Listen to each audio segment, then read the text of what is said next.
नमस्कार साथियों, मैं अजय कुमार।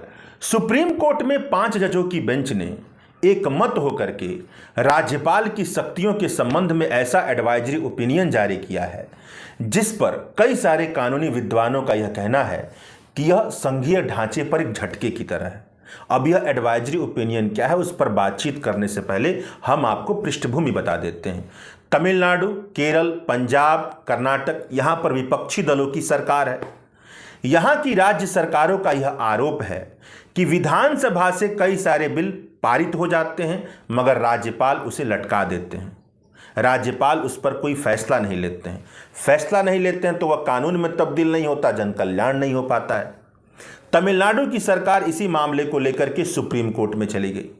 सुप्रीम कोर्ट में 2 जजों की बेंच ने इसी साल अप्रैल महीने में यह फैसला दिया कि राज्यपाल को यह अधिकार नहीं है कि अगर कोई बिल राज्य की विधानसभा से पारित हो गया है तो उसे वह अपने पास अनिश्चित काल तक रखें।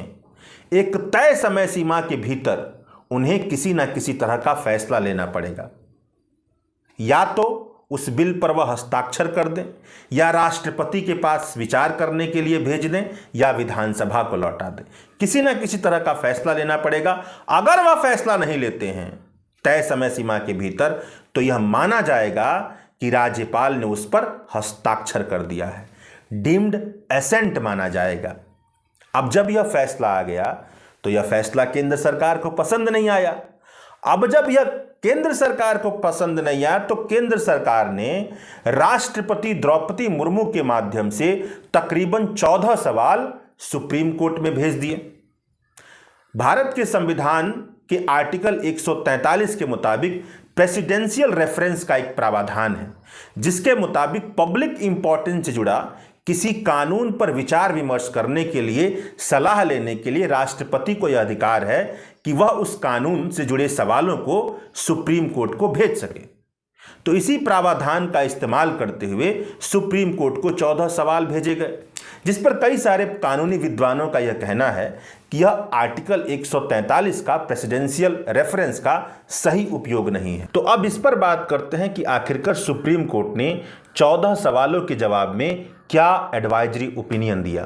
पी.आर. गवई की 5 जजों की बेंच ने राष्ट्रपति के 14 सवालों पर जो एडवाइजरी ओपिनियन जारी की है, अगर उसको निचोड़ कर बताया जाए तो वह यह है कि जब कोई बिल विधानसभा से पारित कर राज्यपाल के पास भेजा जाता है तो भारत के संविधान का आर्टिकल 200 के अंतर्गत उसके बारे में प्रावधान है।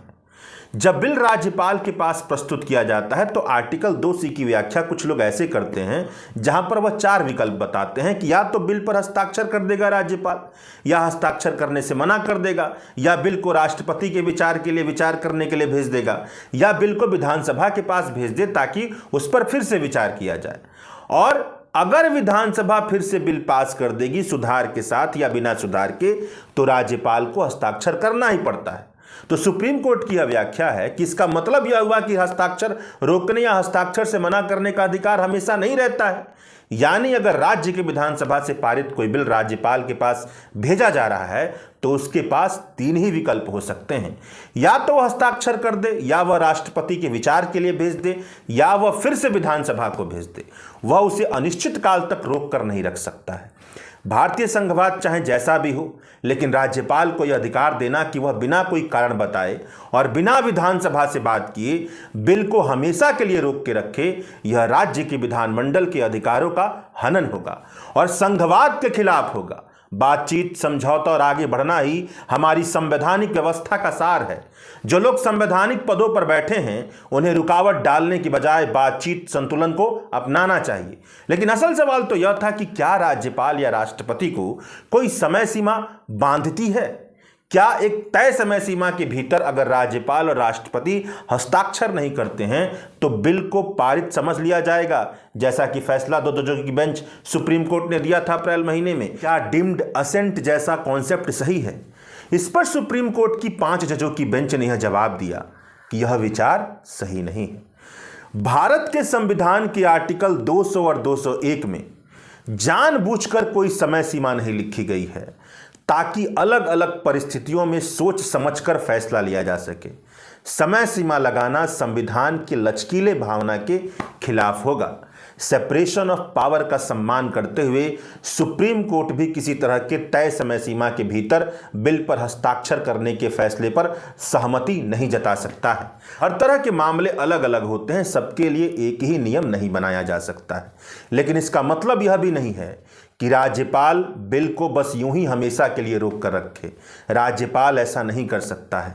अगर राज्यपाल बहुत लंबे समय तक कोई फैसला नहीं लेगा, कोई जवाब नहीं देगा, तो यह जनता की इच्छा, मतलब विधानसभा जनता की इच्छा को प्रस्तुत करती है, जनता की इच्छा को रोकने जैसा होगा। ऐसे में अदालत थोड़ा सा दखल दे सकती है, सिर्फ इतना कह सकती है कि राज्यपाल जी कृपया उचित समय में आर्टिकल 200 के तहत कोई ना कोई फैसला ले लीजिए। अदालत यह नहीं बताएगी कौन सा फैसला लेना है, या तो हस्ताक्षर कर दीजिए, या राष्ट्रपति को भेज दीजिए, या फिर से विधानसभा को भेज दीजिए।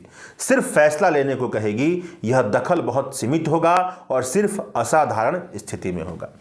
इसका मतलब यह निकलता है कि सुप्रीम कोर्ट की एडवाइजरी ओपिनियन यह कह रही है कि अगर कोई बिल राज्य की विधानसभा से पारित हो जाता है तो राज्यपाल के पास यह अधिकार नहीं है कि अनिश्चित काल तक उस बिल को वह रोके रखे, उस पर हस्ताक्षर ना करे, किसी तरह का फैसला न ले।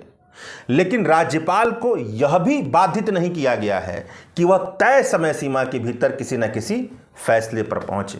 इसलिए इस एडवाइजरी ओपिनियन पर, जो कि आदेश नहीं है, एडवाइजरी ओपिनियन है, उस पर कई सारे कानूनी विद्वानों का यह कहना है कि जिस हिसाब से मौजूदा वक्त की पॉलिटिक्स काम कर रही है, जहां पर राज्य लगातार यह आरोप लगाते हैं कि केंद्र संवैधानिक भावनाओं के अनुसार काम नहीं कर रहा है, जो संघवाद है भारत का उसके अनुरूप काम नहीं कर रहा है, वहां पर राज्यपाल को ऐसी छूट मिल गई है एडवाइजरी ओपिनियन से जहां पर वह मनमाना कर सके। और राज्यपाल एक मनोनीत सदस्य होता है केंद्र का, और व्यवहारिक पॉलिटिक्स यह दिखाती है कि वह केंद्र के इशारे पर काम करता हुआ लगातार दिखता है। ऐसे में केंद्र के पास ज्यादा शक्ति मिलती हुई दिखती है। यह भारत के संवैधानिक ढांचे से निकलते संघीय ढांचे के मुताबिक नहीं है, संघीय ढांचे पर झटके की तरह है। शुक्रिया। द वायर के और वीडियोस देखने के लिए सब्सक्राइब करें और बेल आइकन पर क्लिक करें। स्वतंत्र पत्रकारिता की आर्थिक मदद करने के लिए डिस्क्रिप्शन में दिए गए लिंक पर जाएं और अपनी राशि चुनें।